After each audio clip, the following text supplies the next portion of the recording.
Hello friends, இன்றைக்கி 2 different ஸ்டைலில் வாழைக்காய் பண்ணியிருக்கேன். ஒன்று வாழைக்காய் பொரியல், இன்னொன்று வாழைக்காய் வறுவல்.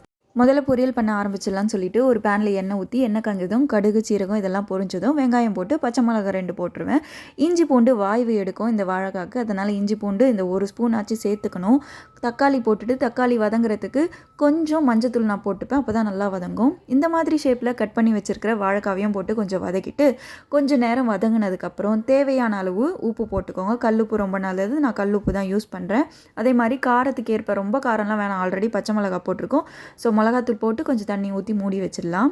பக்கத்து அடுப்பில் ஒரு தோசைக்கல்லை வச்சு எண்ணெயை ஊற்றி எண்ணெய் காஞ்சதும் இந்த மாதிரி ரவுண்டாக வெட்டி வச்சுருக்க வாழைக்காவை மசாலா போட்டு மேரினேட் பண்ணி வச்சுருக்கோம். ஸோ அதை தவால போட்டு 2 பக்கமும் நல்லா ஆயில் போட்டு திருப்பி எடுத்துக்கலாம். எங்கள் வீட்டில் ஒருத்தவங்களுக்கு ஒரு விதமாக சமைக்கணும். ஒரே ஐட்டமை 2 விதமாக சமைச்சாச்சு.